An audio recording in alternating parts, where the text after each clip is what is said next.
Hello friends, आप सभी का फिर से स्वागत करते हैं हमारे चैनल पर। तो आप सभी देख रहे हैं मेरी ज़िंदगी हो तुम भाग 7। इससे पहले इस कहानी के 6 भाग अपलोड हो चुके हैं चैनल पर। प्लीज़ आप सभी लोग वो भाग ज़रूर पढ़ लीजिएगा। तो आप सब ने अब तक पढ़ा था, माही मिष्टी से बोलती है कि वो प्रिंस के इलाज के लिए अतुल अग्निहोत्री को अप्रोच करेगी क्योंकि इसके अलावा उसके पास और कोई ऑप्शन नहीं बचा था। जिसे सुनकर मिष्टी काफ़ी ज़्यादा गुस्से में उसे साफ देखकर इनकार कर देती है और बोलती है नहीं, बिल्कुल भी नहीं। तभी माही मिष्टी से बोलती है कि दी, इसके अलावा हमारे पास और कोई भी ऑप्शन नहीं है प्रिंस को ठीक करने का। मगर मिष्टी बिल्कुल भी तैयार नहीं हो रही थी। अब देखते हैं आगे। अतुल इस वक्त किंग साइज चेयर पर लीन होकर बैठा हुआ था। उसके हाथों में सिगरेट था और वो सिगरेट की कश भरते हुए लैपटॉप में घूरे जा रहा था जैसे वो कुछ इम्पोर्टेंट काम देख रहा हो। तभी किसी ने बिना नॉक किए दरवाज़ा खोला और अंदर आया। वो इंसान सीधा जाकर अतुल के सामने पड़ी चेयर पर बैठ गया। अतुल ने भी बिना उस शख्स को देखते हुए बोला, अयांश, तुम दुबई कब आए? और उसके बारे में मुझे कल ही पता चला कि तुम दुबई आ गए हो। अयांश ने भी कहा कि मैं डैड के बिजनेस से बहुत ही ज़्यादा बोर हो गया था, इसीलिए दुबई थोड़ा इंजॉय करने आया हूँ। ये कहते हुए अयांश के चेहरे पर एक तिरछी मुस्कुराहट आ गई। तभी अतुल ने भी सिगरेट के स्टिक को अपने जूते के नीचे दबाया और नीचे कुचलकर उसे बुझा दिया और अयांश की तरफ घूरते हुए बोला, तुम्हें देखकर लग रहा है कि शायद तुम काफ़ी ज़्यादा इंजॉय कर रहे हो यहाँ पर। तुम ये सुनकर अयांश के चेहरे पर भी एक स्माइल आ गई और थोड़ा सा चमकता हुआ चेहरा करके उसने कहा, भाई आपसे तो कुछ भी नहीं छिपा है ना, आप तो मेरे बारे में सब कुछ जानते हैं। लेकिन मुझे नहीं पता था कि डैड ने आपको मेरे ऊपर नज़र रखने के लिए कहा है, इससे मैं थोड़ा सा नाराज़ हूँ आपसे। अतुल ने इसके जवाब में बिना किसी भाव के कहा, वो मेरे अंकल हैं और मुझसे बड़े भी हैं, तो मैं उनकी बातों को कैसे टाल सकता हूँ? तुम ही बताओ, मैं कैसे मना कर सकता था उन्हें? तभी अयांश ने गुस्से के साथ कहा, लेकिन आप मेरे ऊपर ऐसा नहीं कर सकते, मेरे ऊपर ऐसे नज़र नहीं रखवा सकते भाई। डैड के कहने पर मुझ पर बिल्कुल भी नज़र नहीं रखवाना चाहिए था आपको। वैसे भी कुछ ही वक्त में मुझे यहाँ पर कंपनी स्टार्ट करनी है, लेकिन उससे पहले मैं थोड़ा सा इंजॉय करना चाहता हूँ क्योंकि अभी मेरी उम्र इंजॉय करने की है। तभी अतुल ने उसे ध्यान से देखा और बोला, इंजॉय करना बुरी बात नहीं है, लेकिन कभी दिल लगी मत करना और ना ही किसी शख्स को अपनी आदत लगने देना। ये सुनकर अयांश भी थोड़ा सा मुस्कुराता है और ध्यान से अतुल को देखते हुए बोलता है, भाई आप फिक्र बिल्कुल भी मत कीजिए, मैं आपकी तरह बिल्कुल भी नहीं बनूंगा। ये सुनकर अतुल के एक्सप्रेशन सख्त हो गए और थोड़ा सा गुस्से में उसे देखते हुए उसने कहा कि अब तुम यहाँ से जा सकते हो। तभी अयांश हंसते हुए बोला, भाई आप तो नाराज़ हो गए, मैं तो बस मजाक कर रहा था, मैं तो बस इसीलिए ऐसी बात कह रहा था क्योंकि प्यार में आपको धोखा मिला है और मैं कभी भी प्यार नहीं करूँगा और ना ही मुझे धोखा मिलेगा। मैं सिर्फ और सिर्फ इंजॉय करूँगा, एक नहीं तो दूसरी, दूसरी नहीं तो तीसरी ही सही, बस मुझे तो इंजॉय करने से मतलब है। तभी अतुल ने वापस से बिना किसी एक्सप्रेशन के साथ कहा, आई सेट लीव।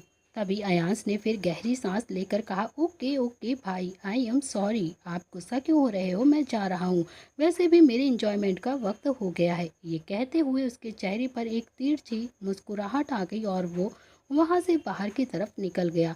इधर उसके जाने के बाद अतुल ने गुस्से से अपने हाथों की मुट्ठियों को कसकर बंद किया और फिर अपनी आंखें बंद करते हुए वो थोड़ा गुस्से में सख्त आवाज़ में बोला कि गलती थी मेरी तुमसे प्यार करना, पर उस गलती की सज़ा आज भी मैं तुम्हें दूंगा। आई प्रॉमिस यू, जिस दिन तुम मेरी नज़रों के सामने आई ना, मैं तुम्हें जिंदा दफन कर दूंगा। ये कहते हुए उसने अपनी आंखें खोली। उसकी आंखें गुस्से से अंगार की तरह बिल्कुल लाल हो चुकी थी। अतुल काफ़ी ज़्यादा गुस्से में था। इधर दूसरी तरफ अयांश बाहर आया और कार में बैठते हुए उसने अपना फ़ोन निकाल कर उसने कार में बैठकर उसने एक नंबर डायल किया और टेढ़ी स्माइल के साथ बोला, बेबी मैं हॉस्पिटल के बाहर ही तुम्हारा इंतज़ार कर रहा हूँ, तुम जल्द से जल्द आ जाओ, उसके बाद हम वापस अपने फार्म हाउस पर चलेंगे। उधर से तभी एक लड़की ने गुस्से के साथ कहा, अयांश मुझे एक नई ड्यूटी मिली है तो मैं आज नहीं आ सकती और मैं ओवर टाइम करने जा रही हूँ, इसीलिए सॉरी, मैं आज रात नहीं आ सकती तुम्हारे साथ। ये सुनते ही अयांश ने स्टीयरिंग व्हील पर पकड़ कसते हुए उसने गुस्से के साथ कहा, तुम्हें पता है ना कि तुम मुझे मना कर रही हो, तुम्हारे दिमाग तो ठीक है ना? तभी उधर से उस लड़की ने कहा, हाँ हाँ, मुझे पता है मैं तुम्हें मना कर रही हूँ, लेकिन मेरे लिए मेरा काम भी बहुत ही ज़्यादा ज़रूरी है जितना कि तुम। इसीलिए प्लीज़ मेरी बात समझो और आज के लिए मुझे छोड़ दो। तभी अयांश ने कार स्टार्ट की और तेज स्पीड के साथ चलते हुए बोला, sorry babes, I am really sorry, पर मैं तुम्हें इतनी आसानी से नहीं छोड़ सकता। इसीलिए आज रात मैं हॉस्पिटल में ही तुम्हारे साथ आने वाला हूँ, समझी? तो अब तुम सोच लो तुम्हें क्या करना है। इसी के साथ अयांश ने शैतानी मुस्कुराहट के साथ कॉल कट कर दिया और कार को तेज स्पीड के साथ बढ़ा दिया।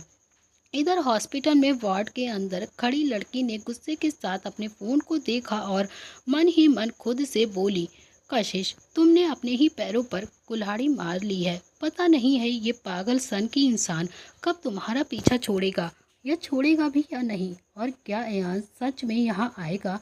नहीं नहीं, अगर वो यहाँ पर आ गया ना तो फिर मेरे बारे में तो सबको पता चल जाएगा। सबको समझ में आ जाएगा कि मेरे और अयांस के बीच में क्या चल रहा है।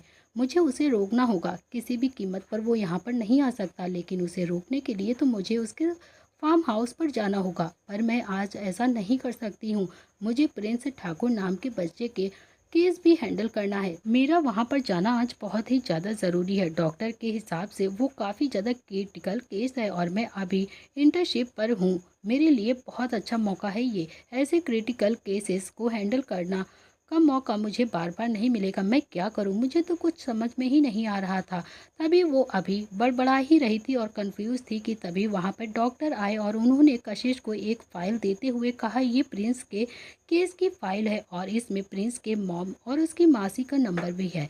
तुम आज रात उनके घर चली जाओ कशिश, और हाँ, घर जाने से पहले तुम एक बार उनके पास कॉल कर लेना, जिससे उन्हें पता चल जाए कि तुम उनके घर पर आज ही आ रही हो।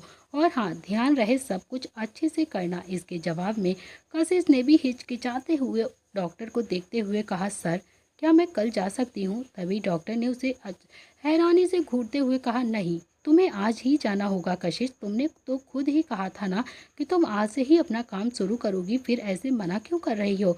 देखो, तुम बहुत ही ज़्यादा इंटेलिजेंट हो और बहुत ही अच्छी लड़की हो, इसीलिए मुझे तुम पर पूरा यकीन है। इसीलिए प्लीज़ जाओ और अपना काम अच्छे से करो।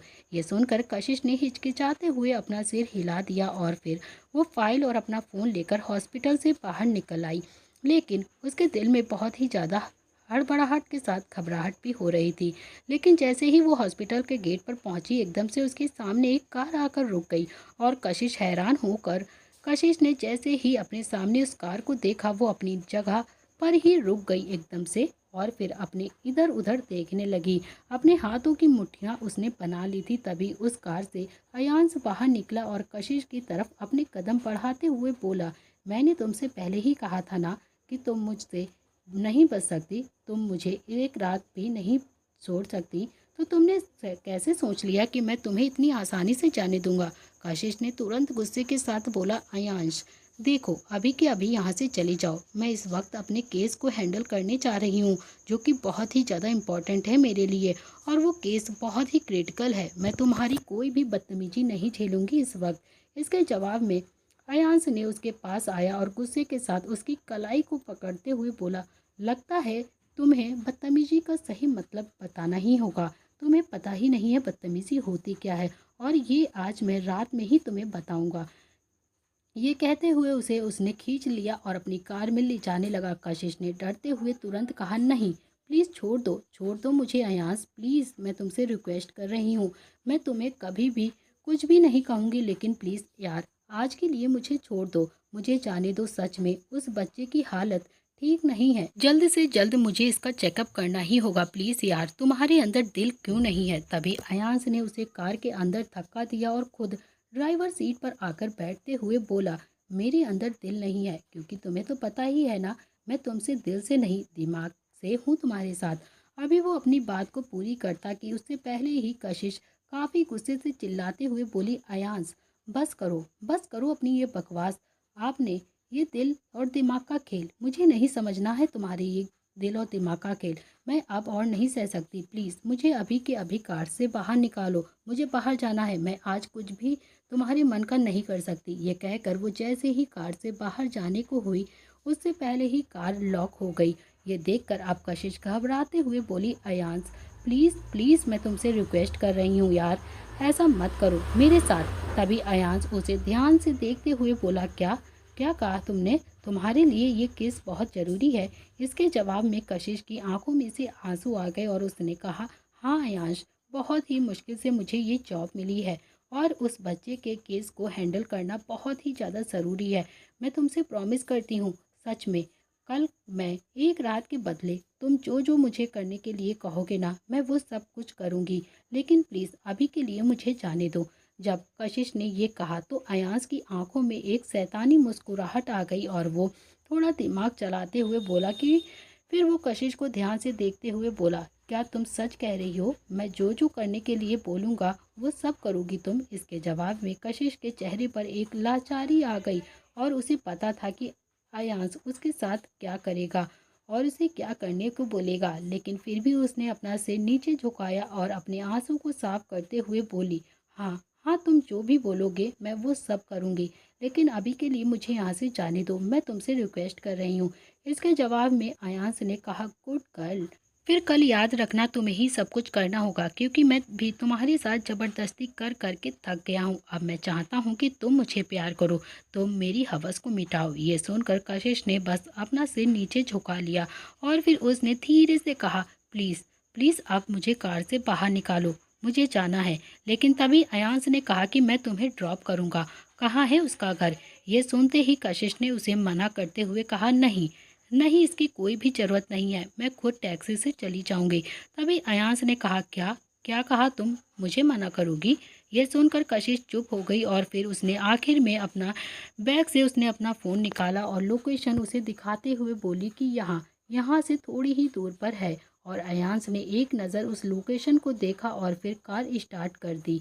कुछ देर में ही अयांश ने एक बड़े से अपार्टमेंट के बाहर कार रोकी और कशिश जल्दबाजी के साथ कार से बाहर निकली और अंदर जाने लगी। लेकिन तभी अयांश उसके पीछे उसकी तरफ आया और उसके हाथ को पकड़ते हुए बोला, अपना प्रॉमिस भूलना मत बेबी, क्योंकि तुम्हें पता है ना, प्रॉमिस तोड़ने वालों से मुझे सख्त नफरत है।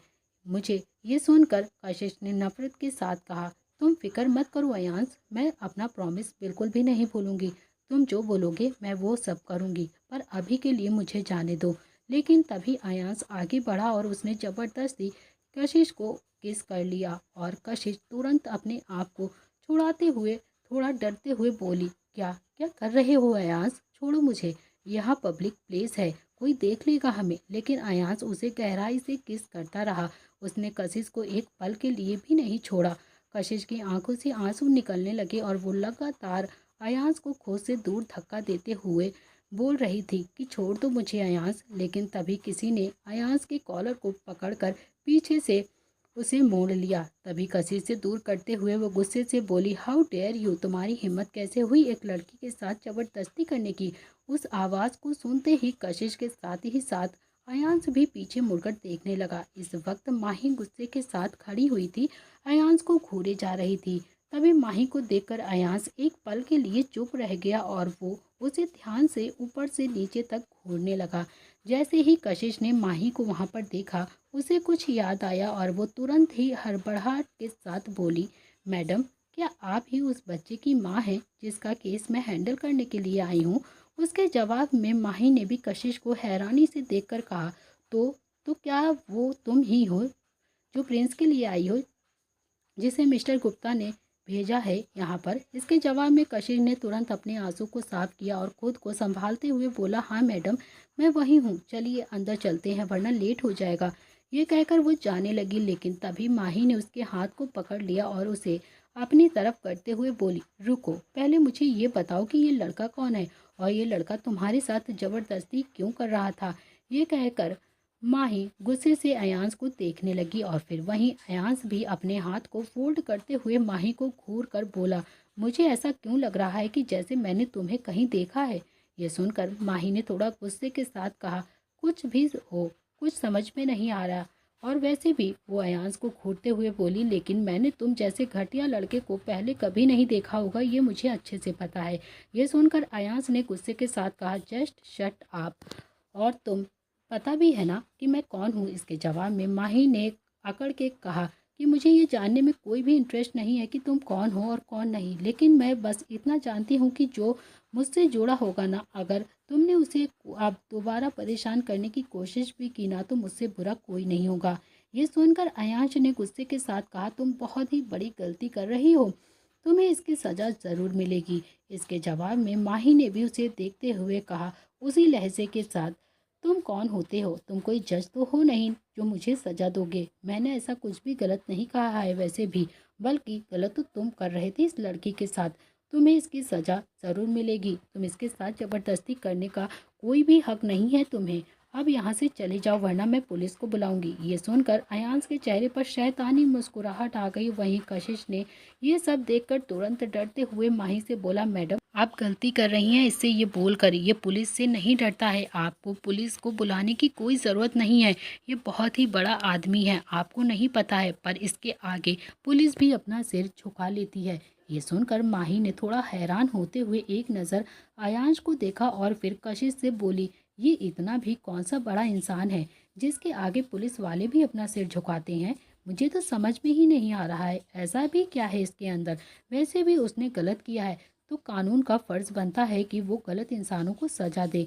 तभी अयांश उसने शैतानी मुस्कुराहट के साथ कहा, बुला सकती हो तुम पुलिस को। मैं भी देखता हूँ कि अयांश अग्निहोत्री का पुलिस भी क्या उखाड़ लेती है। माही ने जैसे ही अग्निहोत्री का नाम सुना, वो एक सेकंड के लिए चुप रह गई और उसे देखने लगी। तभी उसके दिमाग में कुछ आने लगा और वो धीरे से बोली, अग्निहोत्री। कशिश ने माही का हाथ को पकड़ा और उसे अंदर लेकर जाते हुए बोली, मैडम प्लीज़ प्लीज़ अभी के अभी यहाँ से चलिए। मैं अभी नहीं चाहती हूँ कि कोई भी प्रॉब्लम हो। ये कहते हुए वो तुरंत ही अयांश की तरफ मुड़ी और बोली, प्लीज़ अभी के अभी तुम यहाँ से चले जाओ अयांश, मैं तुमसे कल मिलूंगी। ये कहकर वो माही के साथ अंदर की तरफ लेकर उसे चली गई। वहीं अयांश भी गुस्से से खड़ा माही को जाते हुए देखकर बोला, तुम जो कोई भी हो मुझे उससे कोई फ़र्क नहीं पड़ता, मगर हाँ अब मैं तुम्हें छोड़ने वाला नहीं हूँ। तुमने मुझ पर अपनी आवाज़ ऊंची की है ना, और इसकी सज़ा तो तुम्हें ज़रूर मिलेगी। ये कहते हुए वे अपनी कार में बैठा और वहाँ से निकल गया। इधर माही अपार्टमेंट के अंदर आई और कशिश को ध्यान से देखते हुए बोली, कशिश तुम इतना डर क्यों रही थी उस लड़के से? और वो लड़का कौन था जो तुम्हें ज़बरदस्ती किस कर रहा था? क्यों वो तुम्हें किस कर रहा था? ये सुनकर कशिश की आंखों में से आंसू आ गए और उसने अपना सिर नीचे झुका लिया। उसके पास कोई भी जवाब नहीं था माही को देने के लिए। और उसने कहा, मैडम मैं आपको ये सब कुछ बाद में बताऊंगी क्योंकि ये बहुत ही लंबी कहानी है। अभी के लिए जिस काम के लिए मैं यहाँ पर आई हूँ मैं उसे कर लेती हूँ। कहाँ है वो बच्चा? ये सुनकर फिर माही ने भी अपना सिर हिलाया क्योंकि इस वक्त प्रिंस का चेकअप ज़रूरी था। वो कशिश को लेकर कमरे की तरफ बढ़ गई जहाँ इस वक्त मिष्टी प्रिंस को अपने सीने से लगाए बेड पर बैठी हुई थी। जब कशिश प्रिंस के पास पहुंची तो उसने प्यार से प्रिंस के सिर पर अपना हाथ फेरते हुए कहा, हेलो बेबी, कैसे हो तुम? मैं आपकी न्यू फ्रेंड हूँ, क्या आप मुझसे फ्रेंडशिप करोगे? जैसे ही प्रिंस ने ये सुना उसकी आंखों में चमक आ गई और वो तुरंत ही कशिश को देखते हुए बोला, मम्मा मम्मा क्या आपने इनको यहाँ पर बुलाया है? क्या आप मेरे लिए न्यू फ्रेंड लेकर आई हो मम्मा? इसके जवाब में मिष्टी और माही दोनों ने ही मुस्कुरा कर कहा, हाँ आप यहाँ पर बोर हो रहे थे ना, इसीलिए आप अपने न्यू फ्रेंड के साथ रहेंगे, उनके साथ खेलेंगे। तभी कशिश ने भी प्रिंस को बहलाते हुए उसका चेकअप करने स्टार्ट कर दिया और वो उसका चेकअप करने लगी। तभी इधर दूसरी तरफ एक क्लब के अंदर इस वक्त बार काउंटर के पास मलंग ड्रिंक कर रहा था। उसके चेहरे पर कोई भी एक्सप्रेशंस नहीं थे, लेकिन आसपास मौजूद लड़कियां उसे ही ताड़े जा रही थी जैसे वो उसके करीब जाना चाहती हों। वो इस वक्त काफ़ी ज़्यादा सीरियस नज़र आ रहा था। तभी अयांश उसके सामने आकर गुस्से से बैठ गया और वो भी ड्रिंक करने लगा और गुस्से के साथ कहा, आखिर वो लड़की खुद को समझती क्या है? कितना अकड़ में और घमंड में उसने मेरी इंसल्ट करी है। उसके अंदर फिर भी शराब पीते हुए वो बोला, मैं उसे छोड़ूंगा नहीं, वो बस देखती जाए, अब मैं उसके साथ क्या क्या करूँगा। सबसे पहले मैं उसके बारे में पता लगाऊंगा। इस पूरे दुबई में आज तक किसी भी लड़की ने आज तक मुझ पर अपनी आवाज़ ऊंची नहीं की। सब लड़कियां मेरे साथ सोने के लिए बेताब रहती हैं, लेकिन एक वही लड़की मुझसे बदतमीजी कर रही थी, उसे मैं जिंदा नहीं छोड़ूंगा। तभी मलंग ने सख्त आवाज़ में उसे देखते हुए कहा, क्या तुम अपनी ये बकवास कहीं और पर जाकर कर सकते हो? मैं यहाँ पर अकेले ड्रिंक करना चाहता हूँ। ये सुनकर अयांश ने थोड़ा हैरान होते हुए मलंग को घूर कर देखा और कहा, भाई मैं आपका कज़न ब्रदर हूँ, एटलीस्ट आपको मेरी हेल्प करनी चाहिए और पूछना चाहिए कि किस लड़की ने मेरे साथ बदतमीजी की है। तभी मलंग ने अयांश की तरफ देखकर मुड़ा और बिना किसी भाव से बोला, तुम इसी लायक हो। अयांश का मुंह बन गया और उसने कहा, भाई मुझे आपसे ऐसी उम्मीद नहीं थी, एटलीस्ट आप मेरी हेल्प कर सकते थे, लेकिन आप तो उल्टा मुझे ही कह रहे हैं, आप उस लड़की की साइड ले रहे हैं। क्या आप जरा भी मेरी फिक्र नहीं कर सकते? मलंग ने ज़्यादा कोई भी एक्सप्रेशन नहीं दिए बिना कहा, दुनिया में मैं किसी की भी फिक्र नहीं करता, यहाँ तक कि मैं खुद की भी फिक्र नहीं करता हूँ। तभी अयांश ने ये सुनकर गुस्से के साथ कहा, आपकी फिक्र वो लड़की जो लेकर चली गई है, उसने अभी ये कहा ही था कि तभी वहाँ पर कांच के टूटने की आवाज़ आई। अयांश को एक पल के लिए ये बहुत ही ज़्यादा डर लगा और वो चौंक गया और उसने तुरंत अपनी जगह से खड़े होकर मलंग को देखने लगा। मलंग के हाथ में वो पकड़ी हुई वाइन के गिलास जो थी वो टूट कर नीचे गिर चुका था, जिसे देखकर अयांश तुरंत बोला, भाई आई एम सॉरी, मेरे कहने का वो मतलब नहीं था, मैं तो बस बहुत ही ज़्यादा गुस्सा था उस लड़की की वजह से, इसीलिए मैंने ऐसा कह दिया। तभी मलंग ने बेहद ही सख्त आवाज़ में कहा, अब अगर तुमने कभी भी मेरे सामने उसका जिक्र भी किया ना, तो मैं भूल जाऊंगा कि तुम मेरे कज़न ब्रदर हो, मैं तुम्हें यहीं पर जिंदा ज़मीन में ही दफन कर दूंगा। ये सुनते ही अयांश ने तुरंत अपना सिर हाँ में हिला दिया और वापस अपनी जगह पर बैठ गया।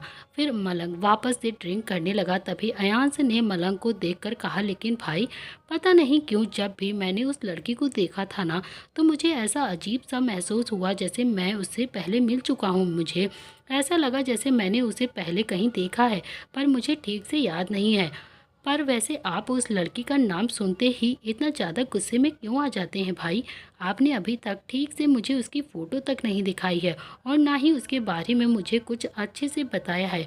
बस वो तो मैंने अतुल भाई से इसके बारे में सुना है। क्या आप मुझसे उसका जिक्र करना चाहेंगे? तभी मलंग ने उसे गुस्से के साथ देखते हुए कहा, तुम यहाँ से चले जाओ, वरना मुझे नहीं पता मैं तुम्हारे साथ क्या करूँगा, मैं ये भूल जाऊँगा कि तुम मेरे ब्रदर हो। ये सुनते ही अयांश ने अब गहरी सांस ली और अपनी जगह से उठते हुए बोला, समझ आ गया, मेरी कोई भी हेल्प नहीं करेगा, मुझे खुद ही उस लड़की से अपनी इंसल्ट का बदला लेना ही होगा। ऑल राइट, मैं जा रहा हूँ। ये कहकर वो अपनी जगह से उठा और वहाँ से बाहर की तरफ जाने लगा।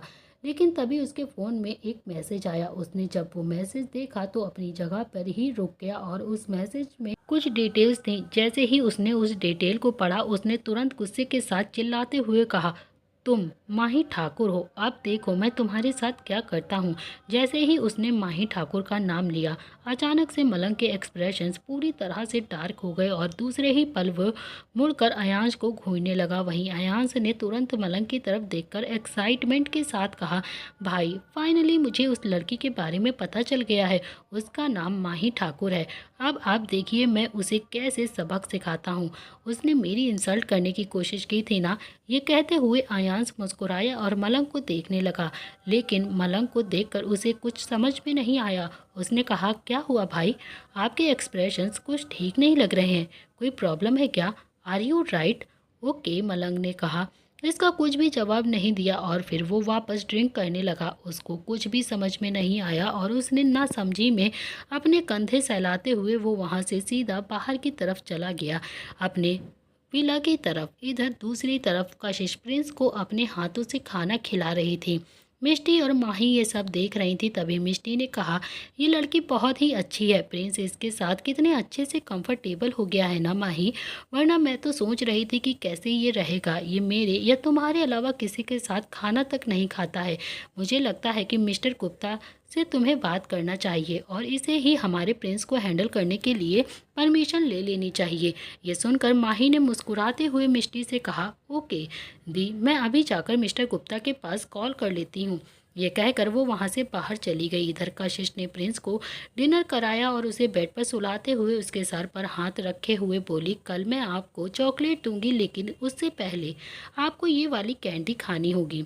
ये कहकर कशिश ने अपने पॉकेट से एक मेडिसिन निकाली जिसका टेस्ट बिल्कुल कैंडी की तरह ही था। उस मेडिसिन को दिखाकर मिष्टी कशिश के पास जाते हुए बोली, कशिश क्या तुम्हें लगता है कि ये आसानी से ये मेडिसिन खा लेगा? कशिश ने मुस्कुराते हुए धीरे से कहा, मैंने इससे पहले 2 बच्चे को और भी हैंडल किया है, पर उन सब में यह बच्चा बहुत ही ज़्यादा अलग है और ये बहुत ही ज़्यादा क्यूट और प्यारा भी है। इसे हैंडल करना मेरे लिए बहुत ही आसान है। आप फिक्र मत कीजिए, मैं इसे ये मेडिसिन आसानी से खिला दूंगी। ये सुनकर मिष्टी ने अपना सिर हिला दिया और फिर कशिश ने अपने मेडिसिन निकाल कर उसे प्रिंस को खिला दिया और वो मेडिसिन को कैंडी की तरह खाते हुए एक्साइटमेंट के साथ बोला कि आप कल मुझे बाहर पार्क घुमाने लेकर जाओगी। ये सुनकर कशिश ने मिष्टी को देखते हुए कहा, बेटा पर मैं। तभी प्रिंस ने मुंह फुलाकर कहा, मम्मा और मासी दोनों ही मुझे छोड़कर चली जाती हैं। अगर आप भी मुझे छोड़कर चली जाओगी ना, तो मुझे पार्क में नहीं लेके जाओगी ना, तो मैं आपसे भी बात नहीं करूँगा। ये कहकर प्रिंस ने फिर से अपना मुंह फुला लिया। उसको ऐसा करते देख के मिष्टी ने धीरे से कहा, मुझे लगता है कि इसने तुम्हें अपना फ्रेंड बना लिया है और अब ये तुम्हारे साथ बहुत ही कंफर्टेबल भी हो गया है। अगर तुम्हारे पास कल थोड़ा सा भी टाइम होना तो तुम इसे लेकर कल पार्क चली जाओ। इससे तुम भी प्रिंस को अच्छे से देख लोगी, इसकी बॉडी लैंग्वेज समझ लोगी। ये सुनकर कशिश ने भी अपना सिर हाँ में हिला दिया और बोली, ओके, जैसा आप कह रही हैं शायद वो ठीक है। मैं अगर ज़्यादा प्रिंस के साथ वक्त बिताऊंगी तो फिर हमारे लिए ही सही होगा, इसीलिए ये जल्दी से रिकवरी भी हो जाएगा। ये सुनते ही मिष्टी ने अपना सिर हिला दिया और फिर कशिश ने मुस्कुराते हुए प्रिंस को, बेटा मैं कल आपको ज़रूर पार्क लेके चलूँगी। ये सुनकर प्रिंस ने अपना छोटा सा सिर एक्साइटमेंट के साथ हिला दिया और इसके बाद मिष्टी ने उसे सुला दिया। उसके सो जाने के बाद कशिश और मिष्टी दोनों ही बाहर निकली और तभी वहाँ पर माही उनके पास आते हुए बोली, मैंने डॉक्टर गुप्ता से बात कर लिया है दी और कशिश को मैंने प्रिंस के लिए हायर भी कर लिया है। जैसे ही कशिश ने ये सुना उसकी आंखों में खुशी आ गई और उसने तुरंत माही के हाथ को पकड़ते हुए कहा, क्या क्या सच कह रही हैं आप? क्या वाकई में आपने मुझे हायर कर लिया है? उसकी खुशी को देखकर मिष्टी ने मुस्कुराते हुए कहा, तुम बहुत ही अच्छा काम करती हो, हमें तुम्हारा काम बहुत ही पसंद आया और हमें लगता है कि तुम हमारे बेटे को हैंडल भी कर लोगी। ये सुनते ही कशिश ने तुरंत अपना चेहरा हिलाते हुए कहा, आप फिक्र मत कीजिए, मैं आपके बेटे का बहुत अच्छे से ध्यान रखूंगी, उसे कोई भी प्रॉब्लम नहीं होने दूंगी। यह सब सुनकर मिष्टी और माही ने अपना सिर हिलाया और कहा, मैंने तुम्हारे लिए गेस्ट रूम भी साफ करवाया हुआ है, क्योंकि अब तुम अक्सर यहीं पर ही रुकने वाली हो, तो अभी रात भी काफ़ी ज़्यादा हो गई है, तो तुम जाकर अभी गेस्ट रूम में रुक जाओ। ये सुनकर कशिश को भी ये ठीक लगा और उसने भी अपना सर हिला दिया और फिर वो रूम की तरफ चली गई। उसके रूम में जाने के बाद माही ने मिष्टी के तरफ देखते हुए कहा, दी मुझे आपसे कुछ बताना है। ये सुनकर मिष्टी ने भी नासमझी में कहा, क्या बताना है माही, बताओ। इसके जवाब में माही ने हिचकिचाते हुए थोड़ा सा बोला कि एक्चुअली वो दी, मुझे आपसे अतुल अग्निहोत्री के बारे में कुछ बताना था। ये सुनते ही मिष्टी के चेहरे पर एक अजीब सी उलझन और बेचैनी आ गई थी। तो दोस्तों, इसी के साथ इस कहानी का यह अध्याय हम यहाँ पर समाप्त कर रहे हैं। अगर आप जानना चाहते हैं इस कहानी में अब आगे क्या होने वाला है, तो आपको देखना पड़ेगा इस कहानी का नेक्स्ट पार्ट। अगर आपको कहानी का कोई भी मोमेंट पसंद आया हो या आपको ये कहानी पसंद आ रही हो, तो प्लीज़ चैनल को लाइक शेयर सब्सक्राइब ज़रूर करना और अपने राय कमेंट बॉक्स में ज़रूर लिखिएगा। तो मिलते हैं इस कहानी के नेक्स्ट पार्ट में। आज के लिए इतना ही friends, thank you, bye bye.